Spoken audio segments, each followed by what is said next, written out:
പക്ഷേ confident group chairman സി.ജെ. Roy ജീവനൊടുക്കാൻ നേരത്തെ തന്നെ തീരുമാനിച്ചിരുന്നു എന്നാണ് നമുക്ക് ലഭിക്കുന്ന വിവരം. അദ്ദേഹത്തിന്റെ ഈ ആത്മഹത്യാക്കുറിപ്പ് ഈ ഡയറിയിൽ നിന്ന് കണ്ടെത്തിയിരിക്കുകയാണ്. അപ്പം ഇ.ഡി, ഐ.ടി ഇവരെയൊക്കെ കുറ്റപ്പെടുത്തുന്ന ഒരു സമീപനമായിരുന്നു കഴിഞ്ഞ ദിവസം വരെ പലരും സ്വീകരിച്ചിരുന്നത്. അതൊക്കെ ഇപ്പം മാറി. അതായത് ഇദ്ദേഹം ഒരു വലിയ എന്തോ ഒരു സംഗതി ഇദ്ദേഹത്തിന് മറയ്ക്കാനുണ്ടായിരുന്നു. അല്ലെങ്കിൽ താനൊരു വലിയ തെറ്റ് ചെയ്തിരിക്കുന്നു, അത് പിടിക്കപ്പെട്ടിരിക്കുന്നു എന്നൊരു കുറ്റബോധം ഒരുപക്ഷേ റോയ്ക്ക് ഉണ്ടായിരുന്നിരിക്കാം. എങ്ങനെയാണ് മാഷ് നോക്കിക്കാണുന്നത്? ഇത് അടിമുടി ഇതില് ദുരൂഹതയാണ്. നമുക്ക് കൃത്യമായിട്ടുള്ളൊരു ഉത്തരത്തിൽ എന്തായാലും എത്താൻ വേണ്ടി സാധിക്കില്ല. ഇനി ഒരുപാട് തെളിവുകളൊക്കെ ലഭിക്കാനുണ്ട്. എങ്കിലും ദുരൂഹത ഒരുപാടുണ്ട്. ഈ വളരെ പെട്ടെന്ന് ഉയർന്ന സാമ്പത്തിക സ്രോതസ്സുള്ള ആളുകളായി മാറിത്തീരുമ്പോൾ എങ്ങനെ അവർക്കിങ്ങനെ സമ്പാദിക്കാൻ കഴിഞ്ഞു എന്നത് സാധാരണക്കാർ അത്ഭുതത്തോടു കൂടി മാത്രം നോക്കുന്നൊരു കാഴ്ച. എത്രയോ വലിയ വലിയ ആളുകളുടെ വളർച്ച, നമ്മളിപ്പോൾ അദാനിയുടെ ആയാലും അംബാനിയുടെ ആയാലും ആ വളർച്ചകളിലൊക്കെ തന്നെ ക്രോണിക് ക്യാപിറ്റലിസത്തിൻ്റെ ചരടുകൾ വളരെ കൃത്യമായിട്ടുണ്ട്. സർക്കാരിൻ്റെ സമ്പത്ത് രാഷ്ട്രീയ നേതൃത്വവുമായിട്ട് പങ്കിട്ട് ഇവരുടെ വ്യക്തിപരമായ കൈകളിലേക്ക് എത്തിച്ചേരുന്നതാണ് അതിൻ്റെ പിന്നിൽ ഉള്ള യഥാർത്ഥ കാരണം എന്ന് നമുക്കെല്ലാവർക്കും അറിയാവുന്നതാണ്. പക്ഷേ വളരെ കൃത്യമായിട്ട് രാജ്യത്ത് നിലനിൽക്കുന്ന നിയമങ്ങൾക്ക് വിധേയമായി അവർ നടത്തുന്ന അഴിമതികളാണതല്ലേ. അതുകൊണ്ട് അത് പിടിക്കപ്പെടുന്നില്ല. പക്ഷേ നമ്മൾ സി.ജെ. റോയുടെ കാര്യത്തിലെത്തുന്ന സമയത്ത് അതിൽ നിന്ന് വ്യത്യസ്തമായിട്ടുള്ള പല കഥകളും കഴിഞ്ഞ ദിവസങ്ങളിലൊക്കെ ആയിട്ട് ചുരുളഴിഞ്ഞ് പുറത്തു വരുന്നുണ്ട്. അത് തുടങ്ങുന്നത് തന്നെ അറിയാമല്ലോ. അദ്ദേഹം ജോലി ആദ്യം ചെയ്തിരുന്ന ക്രിസ്റ്റൽ കമ്പനിയിലെ അതിൻ്റെ ഉടമയെ അദ്ദേഹം പല തരത്തിലും കൃഷ്ണൻ നമ്പൂതിരി അതേപോലെ തന്നെ അദ്ദേഹത്തിൻ്റെ ഭാര്യ ലതാ നമ്പൂതിരി ഇവരെ ഒക്കെ കൂടി ചേർന്നുണ്ടാക്കിയ, അങ്ങനെയാണ് ആ പേര് വരുന്നത്. ക്രിസ്റ്റൽ എന്ന് പറയുന്ന ആ പേര് അതിനുണ്ടാവുന്നത് അങ്ങനെയാണ്. അപ്പോൾ അങ്ങനെ രൂപപ്പെട്ട ആ കമ്പനിയിൽ ഇദ്ദേഹം വളരെ നല്ല രീതിയിൽ ഇടപെട്ട് അദ്ദേഹത്തിൻ്റെ വിശ്വസ്തനായി അയാൾ മാറിത്തീർന്നു. പിന്നീട് കേൾക്കുന്ന കഥ എന്ന് പറയുന്നത് കൃഷ്ണൻ നമ്പൂതിരിയെ കാണുന്നില്ല, അപ്രത്യക്ഷനായി എന്നുള്ളതാണ്. മറ്റുള്ള കാര്യങ്ങളിലേക്ക് നമ്മൾ കടക്കുന്നതിൽ കഥയില്ല, കാരണം അതിനൊക്കെ വേറെ തരത്തിലുള്ള അർത്ഥങ്ങൾ വരാനുള്ള സാധ്യത കൂടുതലാണ് എന്നുള്ളതാണ്.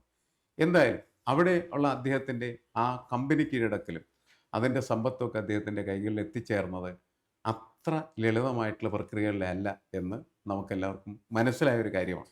അതിനുശേഷമാണ് പിന്നീട് അദ്ദേഹം എത്തിച്ചേരുന്നത് ഈ സ്ലോവാക്യ എന്ന് പറയുന്ന രാജ്യത്തിൻ്റെ ഓണറബിൾ അംബാസഡറെ പോലെ കോൺസുൽ ഓണററി കോൺസുലായിട്ട് അദ്ദേഹം മാറിത്തീരുന്നു. അതിന് വലിയ സാധ്യതയുണ്ട് ശരിക്കും. കാരണം എന്താ വെച്ചാൽ എന്തും അദ്ദേഹത്തിന് ഈ വിമാനയാത്ര നടത്തുന്ന സമയത്ത് കൊണ്ടുവരാനായിട്ടുള്ള സൗകര്യം, ഗ്രീൻ ചാനൽ സൗകര്യം ഏതാണ്ട് ആ ഒരു സൗകര്യം ലഭിക്കും. അപ്പോൾ അതിലൂടെ എന്താണ് വന്നതെന്നോ എങ്ങനെയാണ് അദ്ദേഹത്തിൻ്റെ യാത്രകൾ ഇക്കാലം വരെയും വളരെ സുഗമമായിട്ടുള്ള രീതിയിൽ മുന്നോട്ട് പോവുകയും അതിലൂടെ എങ്ങനെ സമ്പത്ത് ഒഴുകി ഇവിടേക്ക് എത്തിയിട്ടുണ്ട് എന്നുള്ള അന്വേഷണമൊക്കെ ഇപ്പോൾ ഗൗരവമായിട്ട് നടക്കാനായിട്ടുള്ള സാധ്യതയുണ്ട് എന്ന് കരുതുന്നു. എങ്കിലും അതൊക്കെ കണ്ടെത്തപ്പെടണം എന്നില്ല എന്നാണ് എനിക്ക് തോന്നുന്നത്. കാരണം ഈ സ്ലോവാക്യ എന്ന് പറയുന്ന പ്രദേശത്തിൻ്റെ രാജ്യത്തിൻ്റെ സ്വഭാവ സവിശേഷതയും അതുപോലെ ഇദ്ദേഹം ഈ ഓണററി കൗൺസിലായിട്ട് അത് പണം കൊടുത്ത് തന്നെ വാങ്ങിച്ചതായിരിക്കാം.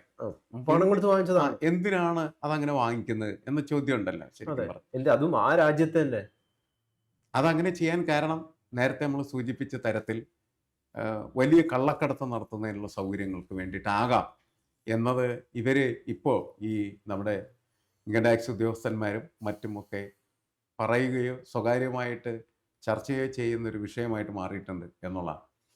അതിലൂടെ എന്തായിരിക്കാം വന്നിട്ടുണ്ടാവുക? ഇപ്പോൾ ഇന്നൊക്കെ ഇൻ്റർനാഷണൽ ഡോണുകൾ എന്നൊക്കെ പറഞ്ഞിട്ടുണ്ടെങ്കിൽ മിക്കവാറും ലഹരിക്കടത്തുമായിട്ട് ബന്ധപ്പെട്ട ആളുകളൊക്കെയാണ്. അവരുമായിട്ട് എന്തെങ്കിലും തരത്തിലുള്ള ബന്ധങ്ങളുണ്ടായിരുന്നു. അതാണോ ഈ ഞാൻ വലിയ ഒരു തെറ്റ് ചെയ്തു അത് കണ്ടുപിടിക്കപ്പെടാനുള്ള സാധ്യതയുണ്ട് എന്ന് ഉള്ള സൂചന ഈ ആത്മഹത്യാക്കുറിപ്പിനകത്ത് വരുന്നതെന്ന് പലരും ചോദിക്കുന്നുണ്ട്. ഇതെല്ലാം നമുക്ക് ഇങ്ങനെ ഊഹിച്ച് സംസാരിക്കാൻ പറ്റുന്ന കാര്യങ്ങൾ മാത്രമാണ്. പക്ഷേ എല്ലാവരും ചോദിക്കുന്ന ഒരു ചോദ്യം ഇതാണ്: 2005 ആരംഭിക്കുന്ന ഒരു കമ്പനി എങ്ങനെയാണ് 2025 എത്തുന്ന സമയത്ത്, ഇപ്പോൾ നമ്മൾ 26 കടന്നു എത്തുമ്പോൾ ഇത്രമാത്രം സമ്പത്ത് ഉണ്ടാക്കാനായിട്ട് കഴിയുന്ന ഇത് 10,000 കോടി രൂപയിൽ അധികം അല്ലേ? അത് എങ്ങനെ വരും എന്നുള്ളത് ആർക്കും മനസ്സിലാവാത്തൊരു കാര്യമാണ്. എന്ത് മാന്ത്രികത കാണിച്ചാലാണ് നിങ്ങൾക്ക് അങ്ങനെ സമ്പന്നനായി മാറിത്തീരാനായിട്ട് കഴിയുക എന്ന ചോദ്യമാണ് എല്ലാ കോണുകളിൽ നിന്നും ഉയർന്നു വരുന്നത്. അതൊരു പാഠമാണെങ്കിൽ, ശരിയായിട്ടുള്ള പാഠമാണെങ്കിൽ അത് സ്വീകരിക്കാൻ, ആ മാതൃക സ്വീകരിക്കാൻ എത്രയോ ആളുകൾ നമ്മുടെ ഈ സമൂഹത്തിലുണ്ടാകാൻ സാധ്യതയുണ്ട്. പക്ഷെ നമുക്ക് പലപ്പോഴും തോന്നുന്നത് എന്താണ്? അങ്ങനെ ഒരു മാതൃകയില്ല എന്നുള്ളതാണ്. പണം ഉണ്ടാക്കുന്ന ആളുകളുടെ രഹസ്യം കൃത്യമായിട്ട് പുറത്തു വരികയാണെങ്കിൽ അതിൻ്റെ പിന്നിലൊക്കെ പലതരത്തിലുള്ള നിഗൂഢതയുടെ പുകയിങ്ങനെ നിറഞ്ഞു നിൽക്കുന്ന കഥകൾ കാണാൻ സാധ്യതയുണ്ട് തന്നെയാണ് മനസ്സിലാക്കിയത്. പക്ഷെ ഇതില് എന്താണ് റോയുടെ ഒരു ബിസിനസ് മാതൃക എന്ന് പറയുന്നത് ഡെപ്റ്റ് ഫ്രീ അതെ ആയിട്ടുള്ളതാണ്. അതെ അത് വളരെ ലോൺ കൂടുതലായിട്ട് എടുക്കാതെ ചർച്ച ചെയ്ത സാധനമാണ്. ലോൺ എടുക്കാതെ എവിടുന്നും ലോൺ വാങ്ങാതെ അതുമൊക്കെ ഇതിലുള്ള അപ്പൊ അങ്ങനെയൊക്കെ ചെയ്യുന്ന ഒരാൾക്ക് ഇങ്ങനെയും സമ്പന്നനാവാൻ സാധിക്കുമോ എന്നുള്ളതാണ്. ഇത് മറ്റ് തരത്തിലേക്ക് കള്ളപ്പണം, മയക്കുമരുന്ന് അല്ലെങ്കിൽ ആയുധ കച്ചവടം തുടങ്ങിയ രീതിയിലൊക്കെ ഇതിനെ ഇപ്പം സമൂഹം ചർച്ച ചെയ്യുകയാണ്. ഇതിലേക്കൊക്കെ എത്തുന്നത് അതുകൊണ്ടാണ്. അതെ, ഈ നോ ഡെപ്റ്റ് പ്രോസസ്സ് എന്ന് പറഞ്ഞാൽ കടമില്ലാത്ത ഒരു പ്രക്രിയ എന്നാണ്. കടം വാങ്ങാതെ നിങ്ങൾക്ക് ബിസിനസ് എങ്ങനെ ചെയ്യാനായിട്ട് കഴിയും? കടം വാങ്ങാതെ ബിസിനസ് ചെയ്യണമെങ്കിൽ നിങ്ങളുടെ കയ്യിൽ പണം ഉണ്ടാകണം. ആ പണം എടുത്തിട്ടല്ല നമ്മൾ ബിസിനസ് ചെയ്യുന്നത്. അങ്ങനെ ഉള്ള ഒരു വലിയ പണക്കാരനായിരുന്നില്ല ഇദ്ദേഹം എന്ന് നമുക്കറിയാം. അദ്ദേഹത്തിന് ഐഡിയ തെറ്റില്ലാത്തതാണ്, പക്ഷേ അതിനങ്ങനെ വികസിക്കാനുള്ള ഒരു സാധ്യതയില്ല. ഉം. കാരണം നമ്മൾ ബിസിനസ് നടത്തണമെങ്കിൽ നമുക്ക് പണം ആവശ്യമാണ്. എന്ന് വെച്ചാൽ ഉം. ലാഭം ഉദ്ദേശിച്ചുകൊണ്ട്, ലാഭം തന്നെയാണ് യഥാർത്ഥത്തിൽ ബിസിനസ്സിൻ്റെ ഒരു ലൈഫ് ബ്ലഡ് എന്ന് പറയുന്ന സാധനം. ഉം. അത് ഉദ്ദേശിച്ച് നമ്മൾ പ്രവർത്തനം ആരംഭിക്കുന്ന സമയത്ത് നമ്മൾ ഇതിനകത്ത് ഇൻവെസ്റ്റ് ചെയ്യുന്നു. ഉം. ഇൻവെസ്റ്റ് ചെയ്യുന്ന കയ്യിലിരിക്കുന്ന പണം കൊണ്ടല്ല ഇൻവെസ്റ്റ്മെൻറ്റ് നടത്തുന്നത്. വളരെ കുറച്ച് പണം മാത്രം കയ്യിലിരിക്കുന്ന ആളുകൾ കോടിക്കണക്കിന് രൂപയുടെ ഇൻവെസ്റ്റ്മെൻറ്റ് നടത്തുന്നത് കടമെടുത്തിട്ടാണ്. അങ്ങനെ കടമെടുക്കുന്നു, ലാഭമുണ്ടാക്കുന്നു. ആ ലാഭം എന്ന് പറയുന്നത് ഈ കടത്തിൻ്റെ പലിശയായിട്ട് ഒരു ഭാഗം പോകുന്നു, ബാക്കി പ്രോഫിറ്റായിട്ട് വരുന്നു. അത് പിന്നീട് ഇൻവെസ്റ്റ് ചെയ്യുന്നു. അങ്ങനെയാണ് വളർന്ന് പോകുന്നത്. അതാണ് ഒരു സാമാന്യമായ പാഠം എന്ന് പറയുന്നത്. ചിലരുടെ കേസിൽ വെച്ച് ഇങ്ങനെ വലിയ കടമൊക്കെ എടുത്തിട്ട് ബിസിനസ് നടത്തി അവർക്ക് ആ കടം അടച്ചു തീർക്കാൻ പറ്റാതെ വരികയും അവർ കെണിയിൽപ്പെട്ടു പോവുകയും കുത്തുവാള എടുത്തിട്ട് തെണ്ടികളായി തീരുകയും ചെയ്യുന്ന കഥകളും നമ്മളതിൻ്റെ അകത്ത് കാണാറുണ്ട്. കേൾക്കാറുള്ളതാണ്. അപ്പോൾ കടമില്ലാതെ ബിസിനസ് നടത്തുകയെന്ന് പറയുന്നത് നല്ലൊരു പ്രയോഗമാണ്.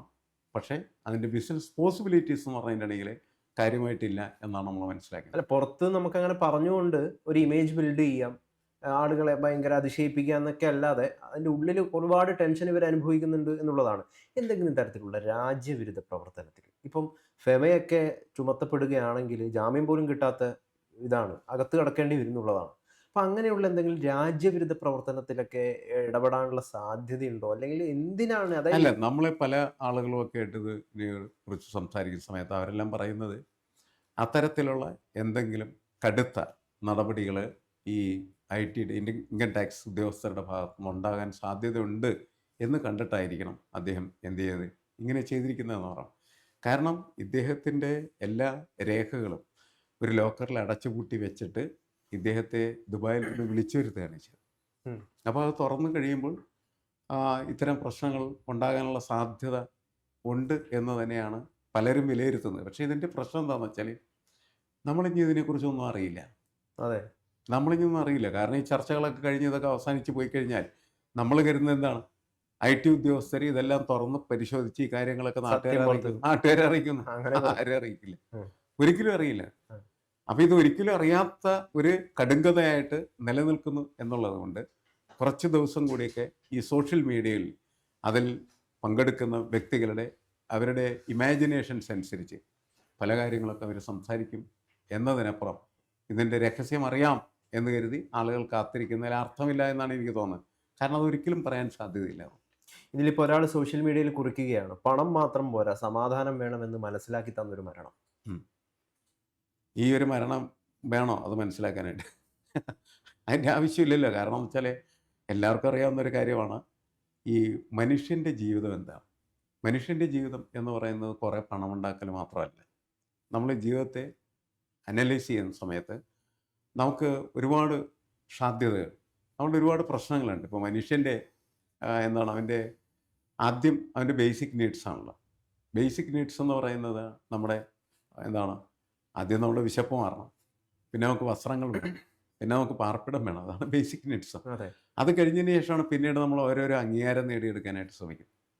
ആ അംഗീകാരം നേടിയെടുത്ത് അവസാനം നമ്മുടെ ഈ ഒരു സെൽഫ് റിയലൈസേഷൻ എന്ന് പറയുന്നത് നമ്മുടെ ആത്മവത്തയെ അവതരിപ്പിച്ച് ആഹ്ലാദത്തിൽ എത്തിച്ചേരുക എന്ന് പറയും. അതിൻ്റെ വേറൊരു രൂപമാണ് നമ്മൾ നേരത്തെയൊക്കെ ചർച്ച ചെയ്തിട്ടുള്ള ഈ ഫ്രാഞ്ചിയേട്ടനൊക്കെ. പ്രാഞ്ചിയേട്ടൻ. ആ ഫ്രാഞ്ചിയേട്ടൻ എന്തിനാണ് ഈ അവാർഡ് വാങ്ങിക്കുന്നത്? ഡൊണാൾഡ് ട്രംപ് എന്തിനാണ് നോബൽ സമ്മാനം വാങ്ങിക്കണം എന്നൊക്കെ പറഞ്ഞു. ഇത് ഭൗതികമായിട്ട് എല്ലാവിധമായിട്ടുള്ള സുഖസൗകര്യങ്ങളും നേടി, എല്ലാ അധികാരങ്ങളും നേടി കഴിഞ്ഞതിന് ശേഷം പിന്നീട് ആളുകളിൽ നിന്ന് അംഗീകാരം നേടാൻ വേണ്ടിയിട്ട് ആണ് അവരിങ്ങനെ ആഗ്രഹിക്കുന്നത്. എനിക്ക് തോന്നുന്നത് അതൊരു സെൽഫ് റിയലൈസേഷന് വേണ്ടിയിട്ടും നടത്തുന്ന പ്രക്രിയകളായിരിക്കാം. ഇപ്പോൾ സിജെ റോയ് മിക്കവാറും എല്ലാ കാര്യങ്ങളും നേടിക്കഴിഞ്ഞു. അദ്ദേഹം നൽകിയൊരു ഇൻ്റർവ്യൂവിൽ പോലും ആ കാര്യം അദ്ദേഹം വ്യക്തമാക്കി. ഇനി എനിക്ക് നേടാനൊന്നുമില്ല എന്നുള്ളത്. അതായത് നേരത്തെ തന്നെ അദ്ദേഹത്തിന്റെ പല വർത്തമാനങ്ങളിലും എഴുത്തിലൊക്കെ ഈ മരണം എന്ന് പറയുന്ന ഒരു സംഭവം, ഇനി ഞാൻ എല്ലാം നേടിക്കഴിഞ്ഞു, ഞാൻ മരിച്ചു കഴിഞ്ഞു കഴിഞ്ഞാൽ ഭാര്യ എന്ത് ചെയ്യും, അതിനെക്കുറിച്ചൊക്കെ അദ്ദേഹം സംസാരിക്കുന്നു എന്നുള്ളതാണ്. അതൊക്കെ സംസാരിക്കാൻ പറ്റുന്ന തരത്തിൽ അദ്ദേഹത്തിൻ്റെ ഒരു മാനസിക പ്രയാണം നടക്കുന്ന ഒരു കാലമായിരുന്നു ഇതാണ് നമ്മൾ തിരിച്ചറിയേണ്ടത്. അപ്പം അതിൽ പല ദുരൂഹതകളും ഉണ്ടാകാം. ആ ദുരൂഹതകൾ എന്ത് എന്ന് നമുക്ക് കണ്ടെത്താനായിട്ട് പറ്റുന്ന ഒന്നും നമ്മുടെ മുന്നിലില്ല, നമുക്കതിന് സോഴ്സ് ഇല്ല എന്നുള്ളതാണ്. പക്ഷേ നമ്മൾ ഈ ഓരോരോ കാര്യങ്ങൾ പരിശോധിക്കുന്ന സമയത്ത് അതൊക്കെ അത്ര ശരിയായ വഴികളിലൂടെയുള്ള സഞ്ചാരമായിരുന്നില്ല. സീറോ ഡെറ്റ് ആയിരുന്നില്ല. അത് സീറോ ഡെറ്റ് എന്ന് പറയുമെങ്കിലും അത് കണക്കില്ലാതായിട്ടുള്ള പണം വന്ന് വീണിട്ട് സീറോ ഡെറ്റ് ആയതാകാം അല്ലേ? പക്ഷെ അതെ, അങ്ങനെ ആവാൻ ഒരു സാധ്യതയുണ്ട്. ഇപ്പം റോയ് അടുത്ത് ഒരു ഇന്റർവ്യൂർ ചോദിക്കുന്നുണ്ട്, എന്തെങ്കിലും ഇനി ബക്കറ്റ് ലിസ്റ്റിൽ പൂർത്തീകരിക്കാനുള്ള എന്തെങ്കിലും ആഗ്രഹമുണ്ടോ? അപ്പോൾ പറയുന്നത് ഒരാഗ്രഹവും ഇല്ല, എല്ലാം പൂർത്തീകരിച്ചിരിക്കുന്നു. ഒരാഗ്രഹവും 57 വയസ്സേ ആയിട്ടുള്ളൂ, എല്ലാം പൂർത്തീകരിച്ചിരിക്കുന്നു. അപ്പം ജീവിതത്തിൽ താൻ നേടേണ്ടതെല്ലാം നേടിയിരിക്കുന്നു എന്ന് പറയുന്ന ഒരു തോന്നലിലേക്ക് അദ്ദേഹം എത്തി എന്നുള്ളതാണ് ആദ്യത്തെ കാര്യം. പക്ഷെ അങ്ങനെയാണെങ്കിൽ തന്നെ എന്തിനാണ് ഇപ്പം നമ്മുടെ നാട്ടിലൊക്കെ ഒരുപാട് വിദേശത്തൊക്കെ ഒരുപാട് പേരുണ്ട്, ഒരുപാട് പണം ഉണ്ടാക്കിയ ബില്യനേഴ്സൊക്കെ ഇത് മൊത്തം ഉപേക്ഷിച്ചിട്ട് ഇന്ത്യയിലേക്കൊക്കെ വരുന്ന കുറേയധികം ആൾക്കാരുണ്ട്. ഒരു വയസ്സൊരു സ്റ്റേജ് ആകുമ്പോൾ വേണമെങ്കിൽ റോയ്ക്ക് ആ ഒരു പാത സ്വീകരിക്കായിരുന്നു, ഇപ്പം നമ്മൾ സന്യാസം എന്നൊക്കെ പറയുന്നത് പോലെ.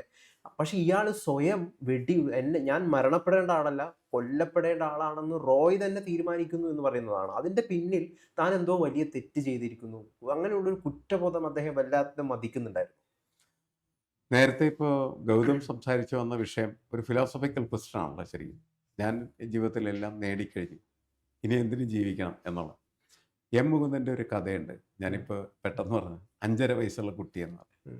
അപ്പം ഈ കുട്ടി എല്ലാ ദിവസവും കഥകളിങ്ങനെ കേൾക്കും. അച്ഛനിങ്ങനെ കഥ പറഞ്ഞു കൊടുക്കും. കഥ പറഞ്ഞ് പിന്നെ പറയുന്ന കഥകളൊക്കെ ആ കുട്ടി പറയും, അത് ഇന്നലെ പറഞ്ഞാലേ, അത് മറ്റതല്ലേ, അത് പാണ്ഡം നായയുടെ അല്ലേ, ഓല വീണ, ഇങ്ങനെയൊക്കെ പറയുമ്പോൾ കഥകൾ പോലും പറയാൻ അച്ഛനെ ഇല്ലാതായി. ഇത്രയേ ഉള്ളൂ ജീവിതം എന്ന് മനസ്സിലാക്കിയിട്ട് ഈ കുട്ടി എന്ത് ചെയ്യുന്ന വെച്ചാൽ റെയിൽപ്പാളത്തിൽ പോയി തലവെച്ച് ആത്മഹത്യ ചെയ്യാണ് ചെയ്യുന്നത്. അതാണ് 5.5 വയസ്സുള്ള കുട്ടിയുടെ. അതാണോ ഈ സിജെ റോയുടെ സ്ഥിതി എന്ന് പറഞ്ഞു? എല്ലാ കാര്യങ്ങളും ചെയ്ത്, എല്ലാ കാര്യങ്ങളും മനസ്സിലാക്കി, എല്ലാം പഠിച്ച്, ഇനിയൊന്നുമില്ല, ജീവിതം വ്യർത്ഥമായി എന്ന് തോന്നി അദ്ദേഹം സ്വയം എന്ത് ചെയ്യണം, അദ്ദേഹത്തെ കൊന്നു തീർക്കുകയാണോ ചെയ്തതെന്നുള്ള ക്വസ്റ്റ്യൻ നിൽക്കുന്നുണ്ട്. അതുമാത്രമല്ല, ഈ മനുഷ്യരുടെ മുന്നിൽ പരിശോധനക്ക് അതൊരു ഫിലോസഫിക്കൽ നോഷനാണ്. അതേപോലെ തന്നെയാണ് ആ ഫിലോസഫിക്കൽ നോഷനാണ് ഇയാൾക്ക് വേണമെങ്കിൽ എന്ത് ചെയ്യാമായിരുന്നു, തീർത്ഥാടനം നമ്മൾ പറയാം കാശിക്ക് പോകുമെന്ന് പറയും, അതുമാതിരി വേണമെങ്കിൽ പോകായിരുന്നു. ഈ യൂറോപ്യൻസൊക്കെ ഈ പറഞ്ഞവരെ പണത്തിൻ്റെ ഇതിൽ മടുത്തിട്ട് ഇങ്ങനെ ഇറങ്ങിത്തിരിക്കും, അങ്ങനെയും വേണമെങ്കിൽ പോകാമായിരുന്നു. ഇങ്ങനെയൊന്നും അല്ല അദ്ദേഹം പോയത്, ഇങ്ങനെയാണ് പോയത്. അതെന്തുകൊണ്ട് എന്ന് സ്വാഭാവികമായിട്ട് നമ്മൾ ചോദിക്കും. കാരണം ഈ മരണം അല്ലെങ്കിൽ ഈ ആത്മഹത്യ എന്ന് പറയുന്നത്, അല്ലെങ്കിൽ ഈ കൊലപാതകം, അതിന് എന്തെല്ലാം ഉത്തരങ്ങൾ ഈ സമൂഹത്തിൻ്റെ മുന്നിൽ കണ്ടെത്തേണ്ടതുണ്ട്. കാരണം അദ്ദേഹത്തിൻ്റെ കുടുംബമുണ്ട്, മക്കളുണ്ട്, സഹോദരനുണ്ട്, ബന്ധുക്കളുണ്ട്, അതുപോലെ അദ്ദേഹം കെട്ടിപ്പടുത്ത സാമ്രാജ്യത്തിലെ ജീവനക്കാരാണ്. ഇവർക്കൊക്കെ വലിയൊരു ചോദ്യചിഹ്നമായിട്ട് മാത്രമാണ് ഈ മരണം നിൽക്കുന്നത്. അപ്പം അതിൻ്റെ ഒരു ഉത്തരം നമുക്ക് പലപ്പോഴും പല കാര്യങ്ങളിപ്പോൾ നേരത്തെ ഈ കനുസന്യാൽ തൂങ്ങി മരിച്ചിട്ടുണ്ട്, ഓർമ്മയുണ്ട്?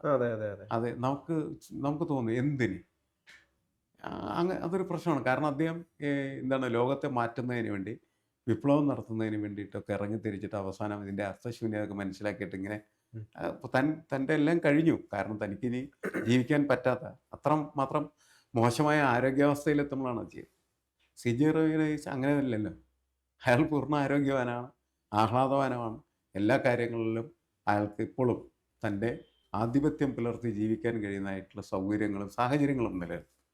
പക്ഷേ 3 മാസക്കാലമായിട്ട് അദ്ദേഹത്തെ വേട്ടയാടിക്കൊണ്ടിരിക്കുന്ന വിഷയം എന്ന് പറയുന്നത് അങ്ങനെ താൻ കെട്ടിപ്പടുത്തിരിക്കുന്നതായിട്ടുള്ള ആ സാമ്രാജ്യം. ഇപ്പം ഹിറ്റ്ലർ ഒരു 30-ാം തീയതിയാണ് ഹിറ്റ്ലറും സ്വയം വെടിവെച്ചിട്ട് മരിക്കുന്നത്. റോയ് മരണപ്പെടുന്നതും സ്വയം വെടിവെടിച്ച് മരിക്കുന്നതും ഒരു 30-ാം തീയതിയാണ്. അതായത് ജനുവരി 30-ാം തീയതിയാണ്. അപ്പോൾ ഇവിടെ രണ്ടുപേരുടെയും ഒരു സിമിലാരിറ്റി എന്ന് പറയുന്നത് പബ്ലിക് ഹ്യൂമിലിയേഷൻ ഉം. ഏൽക്കേണ്ടി വരുമോ അതിനു മുമ്പ് തന്നെ സ്വയം എന്ന് വേണമെങ്കിൽ നമുക്ക് കരുതാമല്ലോ. അല്ല, അത് പബ്ലിക് ഹ്യൂമിലിയേഷൻ ഉണ്ടാവും എന്ന് റോയ് കരുതിയിരുന്നു. അങ്ങനെ കരുതണമെങ്കിൽ തീർച്ചയായിട്ടും അദ്ദേഹത്തിൻ്റെ ഈ ബിസിനസ് സാമ്രാജ്യത്തിലുള്ള സഞ്ചാരങ്ങൾ മുഴുവനും, അതിൽ മുഴുവനല്ലെങ്കിലും കുറച്ചെങ്കിലും അബദ്ധ വഴികളിലൂടെ ആകാം, അല്ലേ? അത് രാജ്യവിരുദ്ധ പ്രവർത്തനത്തിന് ആ, പോലും അത് എത്തിയോ അതെ, അത് എന്നുള്ളതാണ്. ഈ സ്ലോവാക്യ എന്ന് പറയുന്ന രാഷ്ട്രത്തിൻ്റെ അദ്ദേഹം ആ, അവിടുത്തെ ഈ കൗൺസിലായത് തന്നെ എന്തിനെന്നുള്ള ചോദ്യം നിലനിൽക്കുന്നുണ്ട്. അതിലൂടെ എന്തെങ്കിലും രാജ്യവിരുദ്ധമായിട്ടുള്ള പ്രവർത്തനത്തിൻ്റെ അംശങ്ങൾ കടന്നുകൂടിയിട്ടുണ്ടോ എന്നൊക്കെയുള്ള ചോദ്യങ്ങളാണ് ഉയർത്തി വരുന്നത്. ഞാൻ പറഞ്ഞ ഇത്തരം മുഴുവൻ ചോദ്യങ്ങളും ഉയർത്തിയതിൻ്റെ പ്രധാനപ്പെട്ട ഒരു അടിത്തറ അടിത്തറ എന്ന് പറയുന്നത് ഇതൊക്കെയാണ്. ഇതൊക്കെയാണ്. അപ്പോൾ സ്ലോവാക്യ എന്ന് പറയുന്ന അതെ, രാജ്യം, സ്ലോവാക്യ ഒരു പ്രശ്നമാണ് ശരിക്കും. സ്ലോവാക്യ ഒരു നന്മ നിറഞ്ഞ രാജ്യമൊന്നുമല്ല. ഒരുപാട് ക്രൈമുള്ള, പ്രത്യേകിച്ചും ഈ മയക്കുമരുന്നായിട്ടൊക്കെ ഒരുപാട് ഇതുള്ളതാണ്. ഉം. അപ്പം ഇത് നമ്മൾ ഒരു അടിസ്ഥാനം ഇല്ലാതെ പറയുന്ന ചില സംശയങ്ങളല്ല, ഇതിനൊക്കെ കൃത്യമായിട്ടുള്ള അടിസ്ഥാനങ്ങളുണ്ട്. അതുകൊണ്ടാണ് ഇതൊരു അടിമുടി ദുരൂഹത അല്ല, നിലനിൽക്കുന്ന അതിപ്പോൾ ഒരു നമ്മൾ ഈ ക്രിസ്റ്റൽ കമ്പനിയിൽ നിന്ന് തുടങ്ങി ഈ ക്രിസ്റ്റൽ കമ്പനിയുടെ കുറിച്ച് പറയുമ്പോൾ പക്ഷേ നമ്മളവിടെ ലതാ നമ്പൂതിരിയെ കുറിച്ച് പറഞ്ഞില്ല എന്ന് തോന്നുന്നു. ഈ ലതാ നമ്പൂതിരിയാണ് അവിടെ ഇദ്ദേഹം ഒരു പ്രൊജക്ട് മാനേജറായിട്ട് ജോലിക്ക് കയറുന്നു. അങ്ങനെ പ്രൊജക്ട് മാനേജറായി ജോലിക്ക് ശേഷം അവിടെ നമ്പൂതിരിയുടെ അക്കൗണ്ട്സും മറ്റു കാര്യങ്ങളൊക്കെ നോക്കിയിരുന്നത് ഈ ലതാ നമ്പൂതിരിയാണ്. ഈ ലതാ നമ്പൂതിരിയുമായി ഈ റോയ് അടുപ്പത്തിലാവുകയും പിന്നീട് ഈ നമ്പൂതിരിയെ ഉപേക്ഷിച്ചിട്ട് റോയുടെ കൂടെ ലതാ നമ്പൂതിരി വരുന്ന സാഹചര്യം വരെ രൂപപ്പെട്ടിരുന്നു എന്നാണ് മനസ്സിലാക്കുന്നത്. അതായത് ഭാര്യ ഭർത്താക്കൻ പോലെ ഇവർക്കിടയിൽ പല രീതിയിലുള്ള ബന്ധങ്ങൾ രൂപപ്പെട്ടു. പിന്നീട് ഈ ലതാ നമ്പൂതിരിയെ റോയ് ഉപേക്ഷിച്ചിട്ട് അവർ വീണ്ടും ഈ കൃഷ്ണ നമ്പൂതിരി അടുത്തേക്ക് പോകുന്ന ഒരു സാഹചര്യം ഉണ്ടായി എന്നുള്ളതാണ്. എന്തായാലും അതിൻ്റെ ആ കഥകളൊന്നും അങ്ങനെ പിന്നീട് തുടരുന്നില്ലെന്ന് പറഞ്ഞാൽ ഇപ്പോൾ അതിനെക്കുറിച്ചുള്ള ഡീറ്റെയിൽസ് അറിയില്ല ആളുകൾക്ക്, അല്ലെങ്കിൽ അത് വിശദമാക്കപ്പെടുന്നില്ല. എൻ്റെ ഈ കമ്പനിയുമായി ബന്ധപ്പെട്ട കാര്യങ്ങളും മറ്റുമൊക്കെയാണ് കൂടുതലായിട്ട് ചർച്ചയിൽ വരുന്നത്. ഈ ബാക്കിയുള്ള കാര്യങ്ങൾ എന്താണ് എന്ന് ചിലപ്പോൾ പുറത്ത് വന്നേക്കാം. ഒഴിച്ചെടുക്കേണ്ടതാണ്.